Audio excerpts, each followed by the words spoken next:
ಇವತ್ತು B J P ಅಂತೂ ಮನೆ 3 ಭಾಗಲಾಗಿ ನಿಂತಿದೆ.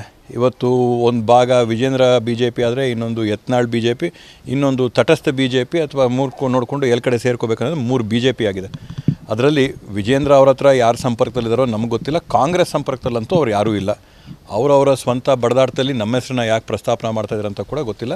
ಅಲ್ಲಂತೂ ಅಸಮಾಧಾನ ಸಾಕಷ್ಟು. ಹಿರಿಯರಿಗೆ ಹೊಸದಾಗಿ ಬಂದಿರತಕ್ಕಂಥವ್ರಿಗೆ ವಿಶ್ವಾಸಗಳಿಲ್ಲದೆ ಇವತ್ತು ಪಾರ್ಟಿ ಆ ಥರ ಆಗಿದೆ. ಒಂದು ತಂಡ ಡೆಲ್ಲಿಯಲ್ಲಿ ಹೋರಾಟ ಮಾಡ್ತಾಯಿದೆ, ಒಂದು ತಂಡ ಬೆಂಗಳೂರಲ್ಲಿ ಹೋರಾಟ ಮಾಡ್ತಾಯಿದೆ.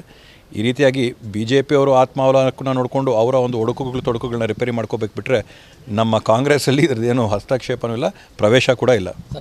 ನಿಮಗೆ ಲಾಭ ಆಗುತ್ತೆ ಸರ್, ಯಾರು ಬರ್ತಾರೆ ಸರ್? ಈಗ JDS ಶಾಸಕರು ಡಿ ಕೆ ಅವ್ರ ಸಂಪರ್ಕದಲ್ಲಿದ್ದಾರೆ ಅಂತ ಹೇಳ್ತಿದ್ದಾರೆ, ಜೊತೆಗೆ BJP ಬರ್ತಾರೆ ಅಂತ ಒಂದು ಮಾಹಿತಿ. ಇವತ್ತು ಒಂದಂತೂ ಸತ್ಯ, BJP JDS ಅಲ್ಲಿ ಸಾಕಷ್ಟು ಅಸಮಾಧಾನರಾಗಿ ಇವತ್ತು ಅಲ್ಲಿ ಶಾಸಕರುಗಳವ್ರೆ. ಅವರೆಲ್ಲರೂ ಕೂಡ ಒಬ್ಬೊಬ್ಬರ ಸಂಪರ್ಕ ಅಥವಾ ವಿಶ್ವಾಸದಲ್ಲಿ ಮಾತಾಡೋಂಥದ್ದು ನಡೀತಾ ಇದೆ. ಬಿಟ್ಟರೆ ಇವಾಗವರೆಗೂ ನಾವು ಯಾವುದಾದ್ರೂ ಪಾರ್ಟಿನ ಹೊಡೆಯೋಂಥ ಕೆಲಸ ಅಥವಾ ಪಾರ್ಟಿನ ಮುರಿಯೋಂಥ ಕೆಲಸ ಅದು ಯಾವುದಕ್ಕೂ ಕೂಡ ನಾವು ಕೈ ಹಾಕಿಲ್ಲ. ಅಲ್ಲಿಂದ ಬೇಸತ್ತು ಬಂದಂಥವ್ರಿಗೆ ನಾವು ದೂರ ಇಡೋಂಥದ್ದು ಇಲ್ಲ. ಅದರಿಂದ ನೋಡೋಣ ಮುಂದಿನ ದಿನಗಳಲ್ಲಿ ಯಾವ ಒಂದು ಬೆಳವಣಿಗೆ ಆಗ್ತದೆ ಅಂತೇಳಿ.